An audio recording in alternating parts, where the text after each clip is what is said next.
Spring will grow in your leg. You will find there is a spring in your leg. You will not stop here, you will fly over here. Because death is imminent. You will either jump or you die. It's a desperate situation. But what we are asking ourselves is, why not let love do it for us? Why must we wait till we get to desperate condition? If they tell you to fast, some of you who doesn't fast, you say, hey, by 12 o'clock, your body tells you you are going to die. Oh, hey, you are shaking. One of my friends told me he fasted. The first time he fasted, he said he was fasting, and he was looking at the pot of beans.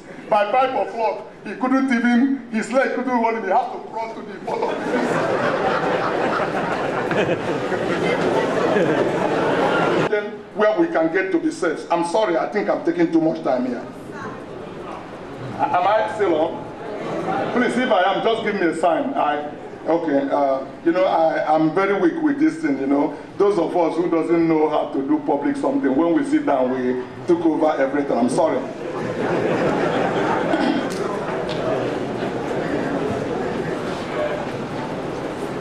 When Henry Ford decided to produce his famous V8 motor, he chose to build an engine with entire 8-cylinder cast in one block, and instructed his engineers to produce a design for the engine. The engineers, the design was placed on a paper, but the engineer disagreed. To a man, it was simply impossible to cast 8-cylinder engine block in one piece. Ford said, produce it anywhere. But they replied, it is impossible. Go ahead, Ford commanded. Stay on the job until you succeed, no matter how much time it required. The engineers severally went back to Ford to inform him that it was not possible, but Ford insisted, go right ahead. I want it and I will have it. They went ahead and the secret was discovered, and his determination and the resistance won. The Light brothers did the same thing, and today we are all enjoying the fastest and the safest means of transportation, which is the airplane. Success is for those who refuse to accept or take no for an answer. People always think that success is meant for genius. Genius is nothing more or less than doing well what any other one can do badly. Many great men have said different things about success. For Sir Winston Churchill, success consists from going from failure to failure without losing focus.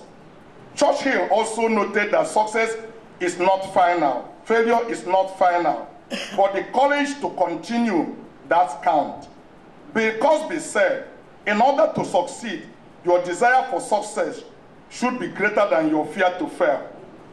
What people call genius is the power that dazzles the mortal eye, which is often perseverance in disguise. No wonder Thomas Edison remained focused after failing 1,000 times to produce a bulb. He had several disappointments as an inventor, trying to develop a visible electric light bulb. He was interviewed by a young reporter who boldly asked him if he felt like a failure, and he thought he should just give up by now. Perplexed, Edison replied, young man, why would I feel like a failure? And why should I give up now? I know definitely over 9,000 ways that electric light bulb will not work. Success almost is in my grip, and shortly after 10,000 attempts, Edison invented the light bulb. Abraham Lincoln refused to throw in towel after several political defeats until he became the the American president. Martin Luther King refused to take no for an answer. And today, his dream have come to pass in the person of Obama. I am quite delighted and honored to be invited as a speaker in this August gathering of, I believe, many policymakers of this institution, practitioners, researchers, business representatives, and the students on this. I felt it's on the issue that I felt is crucial to achieving all-inclusive and sustainable economic growth and development in the critical economic of our life, especially here in this university.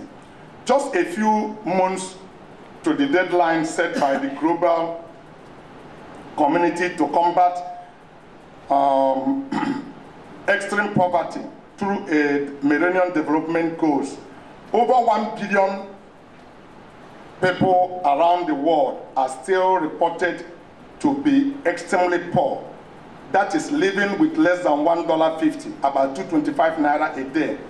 With sub-Saharan Africa and Southeast Asia accounting for over 80% of the global World Bank, of the global poor. This is World Bank report as 2014. Ladies and gentlemen, I would dare say that we live in a troubled time. This is true. Let's not fool ourselves about it. The oil price is plunging. We live in a troubled time. Next year is going to be a critical time, even for the bankers in this country. The countries that used to lead, the countries that used to lead the development of the group are finding it difficult to continue to do so. The Eurozone economy is still struggling with recessions, with growth figures not far from zero, as its debt crisis remains unresolved, while the US is beginning to see post-global crisis growth level of about 3%.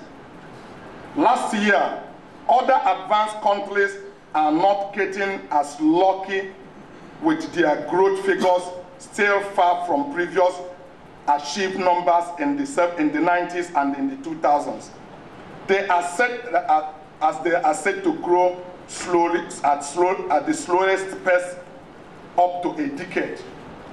As this economic downturn continues to unfold, unemployment rates are rising.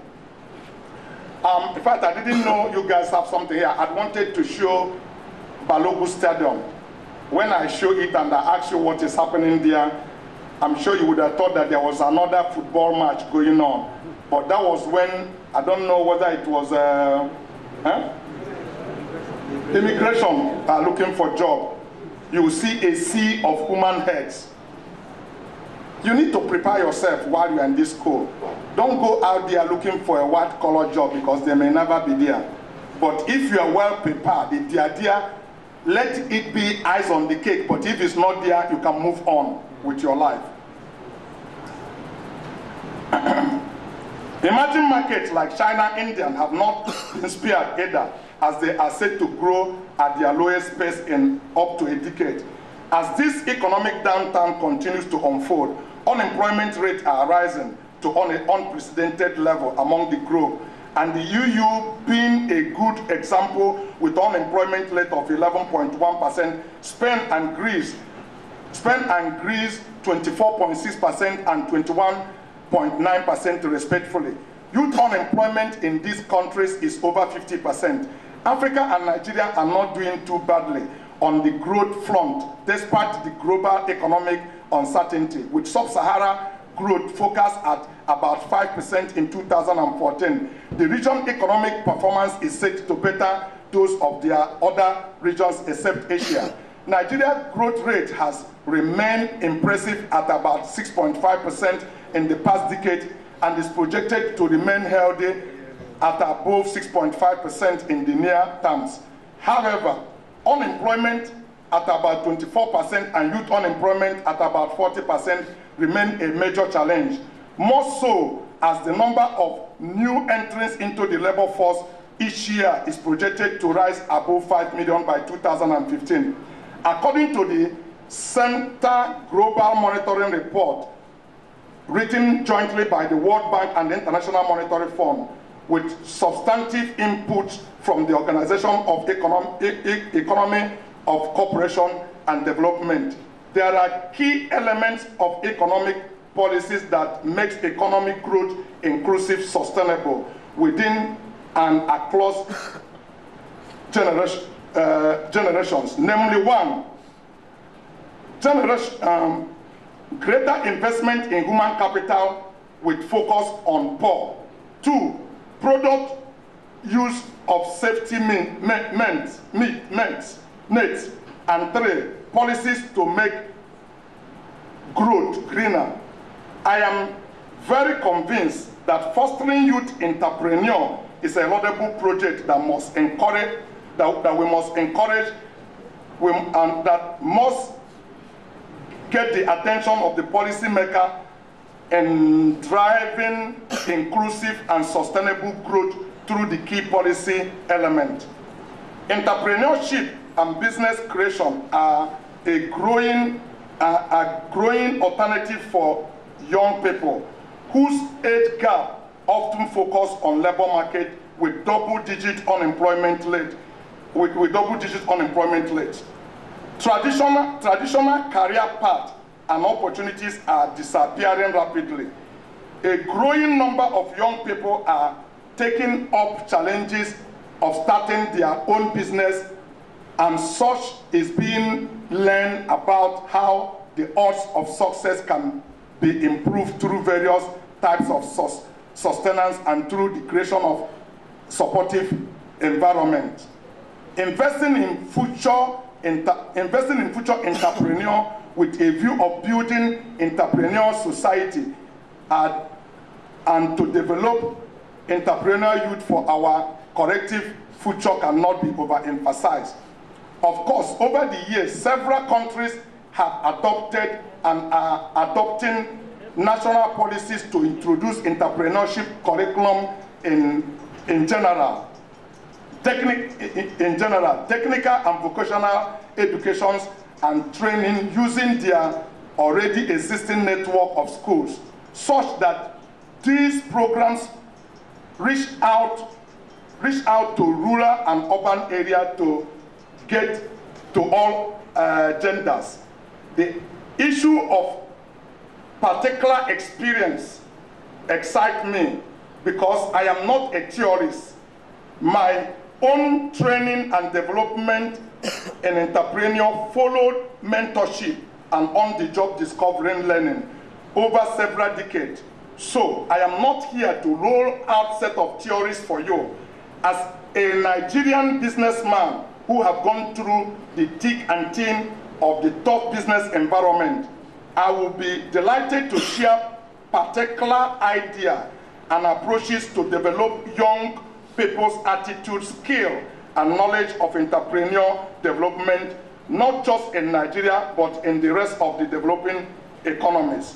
In order to put into proper perspective the key imperative for entrepreneurial development among young people, I would like to briefly highlight some key challenges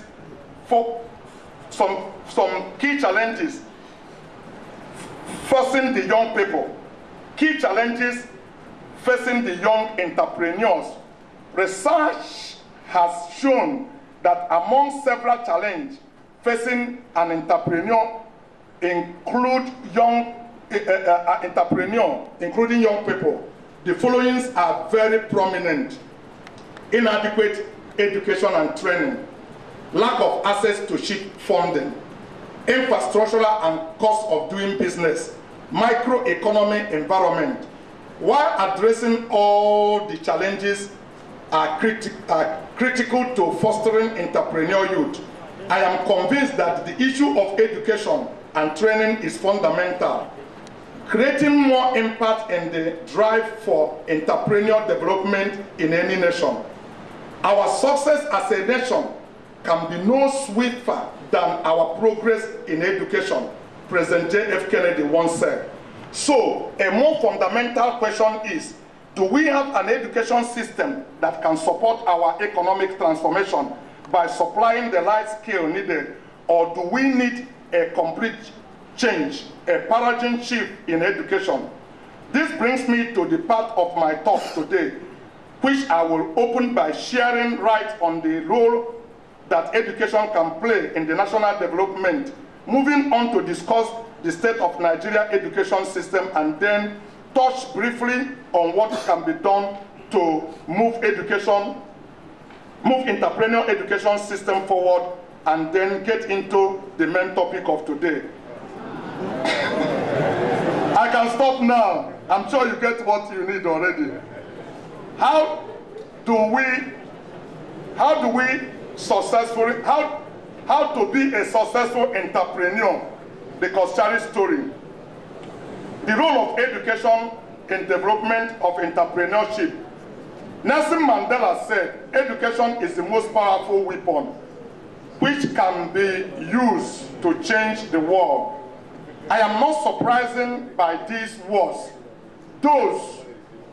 There is comparing evidence that education attainment, both in terms of years of schooling and cumulative scale, is positively linked to earning productivity.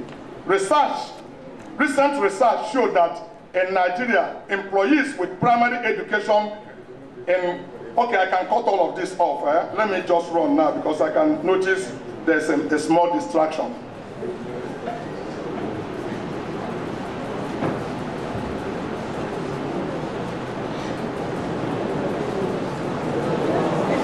Yes. Too many things, If you want, I go back. But I see some people standing up there and I don't want to keep you standing.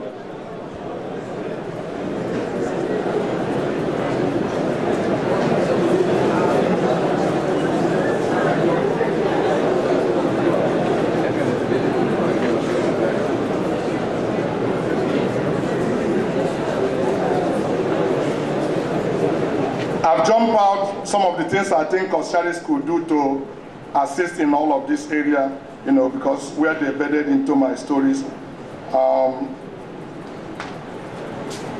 Okay, let me start from here.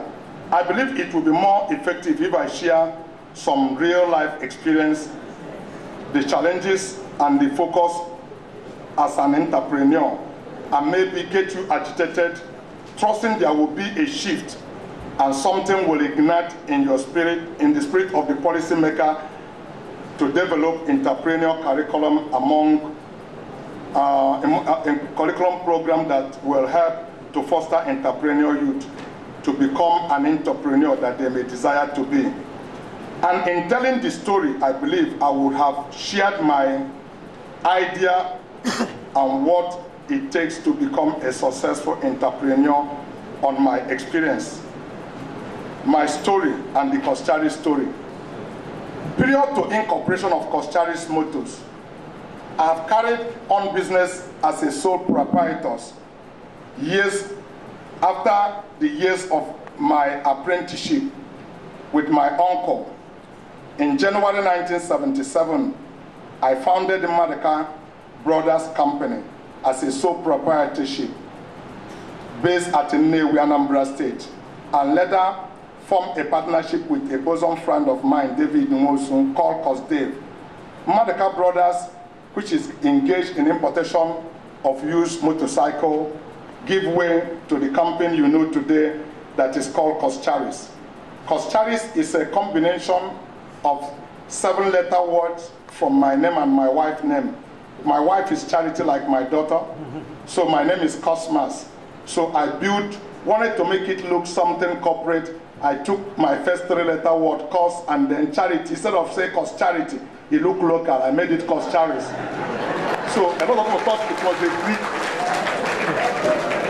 A lot of people thought it was a Greek company. And there's something about name, because in the 80s we got import license because of that name. That is true.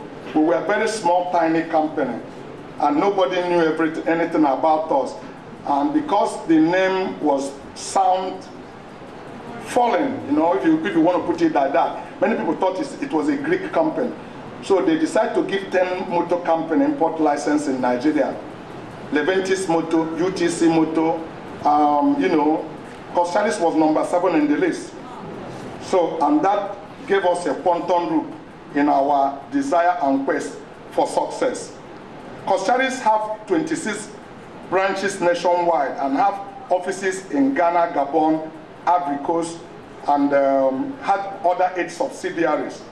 Of course, you had the things we do. We're involved in information technologies. There's a subsidiary of the company, Coscharis Technologies. We are in banking. We are in beverages production. We used to manufacture motorcycle roller chain. We've just signed a confidential agreement with one of our partners to produce automobile in Nigeria. We're getting into other things that we do. How did all of this started? An interesting thing about a dream is that at first it appears unattainable, like a castle in the sky. But experience has shown that with dogged determination, unwavering commitment, and divine providence, a lawful dream can be achieved, even in the face of daunting challenges. What is important is to learn the patient to go through the practice of becoming rich and embrace the culture of hard work and engagement in legitimate business, and demand determination to achieve success. Understanding that enduring business is not a product of chance or unprepared leadership. They are characterized by a clear vision and growth strategy actualized through prepared and structured organization and effective leadership. Many of us always say, I did my best. But please understand, in real life, many times your best is not good enough. Sir Winston Churchill said, it is not enough we do our best sometimes, but we have to do what is required. I suspect that there are maybe who will find the struggling and challenges that make up the Coscharis story a parallel that mirrors theirs. Therefore, rather than tell you more of what you may have heard already, I will tell you a little of Coscharis' story, a story of how we dealt with the challenges many entrepreneurs face. My thinking is that in sharing this with you, the lessons to be learned will be better appreciated in the context of the challenge from which they are derived. If I am asked to write a 10 commandments of an entrepreneurship to aspiring entrepreneur, as an extract, I will extract this in the context of the Coscharis story. It will read like this. We are now into the main story. So whatever you want to do, you do. Now if you want to take something, the first thing you do, if you really want to be an entrepreneur, the first challenge you face is a clear vision. A clear vision of organization you want to build, without which no small or medium enterprise will make it on the long run. All of the things I've told you before was about a vision. It might interest you to know, frankly speaking, while I was still working for my uncle, I used to sleep in a shop. Some students going to school early in the morning, dress up, passing, will look at me, some close their mouth and look their left hand and point at me and say, look at this rat shop. And they laugh. One day, I spoke back to them, because if you believe something, your mouth must say it. I said, 5 years from today, I'll be better than every one of you. I was still sleeping in a shop. One day, my uncle sent me to go to Nnewi to go and buy spare parts from our office is located at 88 Griffith Street at Oyinbo bus stop.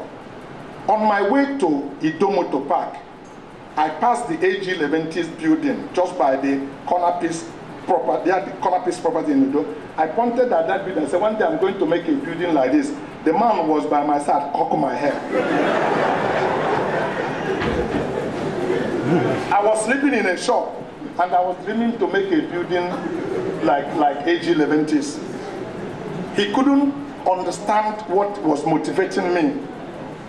But if it's a true vision, it should go through trial and testing, but it must surely come to pass. Nothing can hinder it. A vision is appointed to speak, although it may tarry, but it must surely come to pass. Like I told you, Martin Luther, you see, Obama you see today was not only Obama's dream, it was the dream of Martin Luther that became reality in the life of Obama. It's not in your lifetime that, not all cases that in your lifetime your dream can become a reality, but 90% of them can still happen while you are here in life. After a dream, what is the next thing you are going to do? I'm writing you 10 commandments of a small entrepreneurship. The second thing is to translate your dream into action.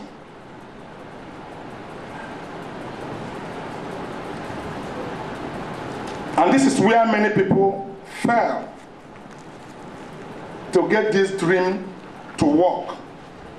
Because many of us has a wish, and somehow we tend it to be a dream or a goal.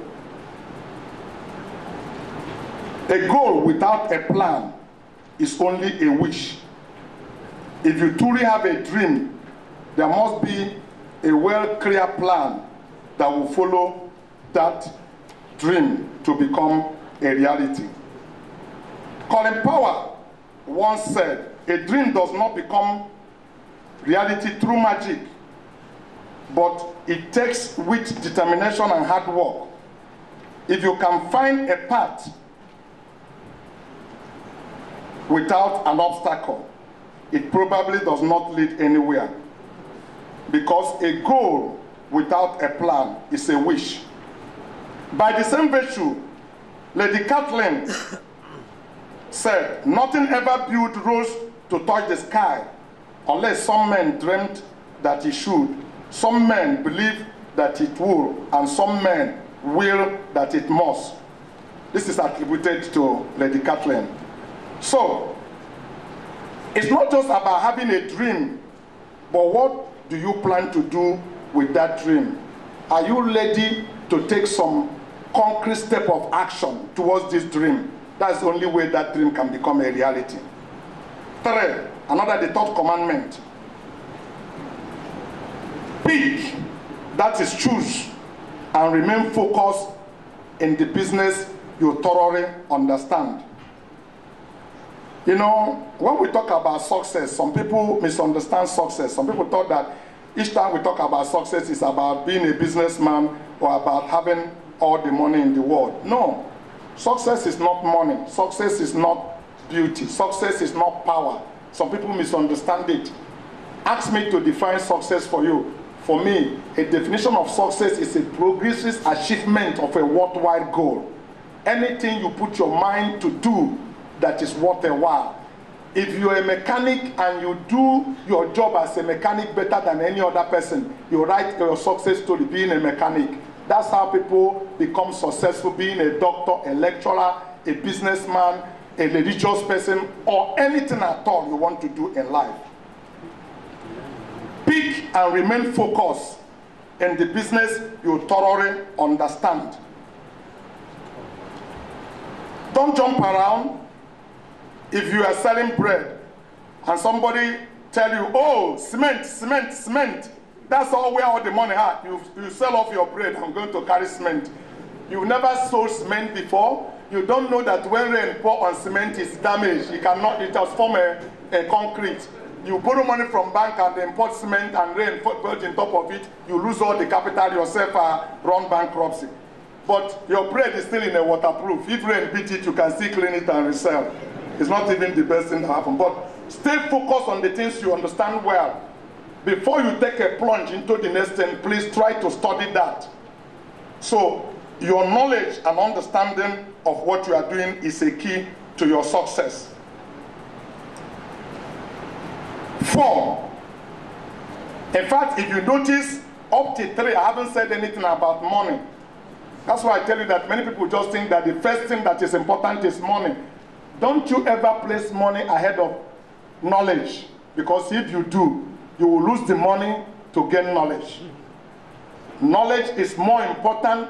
In my own way, 7 years of university in automobile industry, I graduated with first class distinction.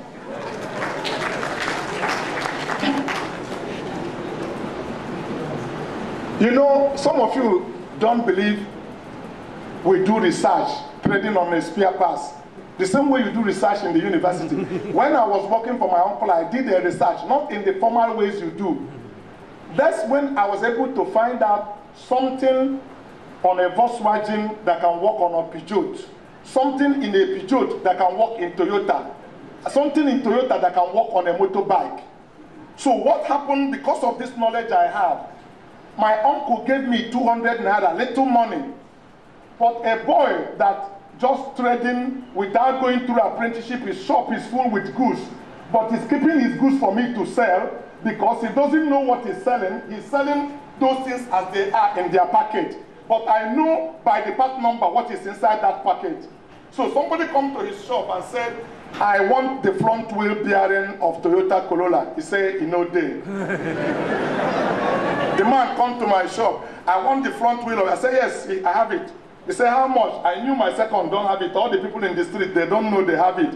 I said, the price is 15 naira. Maybe I can even buy it at 7 naira. He said, please give me discount. I said, the last price is, you know, I will just discount it for you at 7 naira. I will remove 50 kobo. The man will pay me. The man's shop is here. I will run away from here, go outside here, tell somebody to come to this man's shop and bring me 6301 bearing.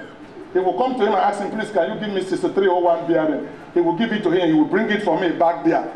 Before I get here, I remove it from the packet, bring it on the empty box. I give it to the man. He said, but are you sure this will match? I said, if it doesn't match, you take your money back. I'll write it in the invoice, guarantee. And I will sell this man's goods. He doesn't know what he has. I'm the man selling it.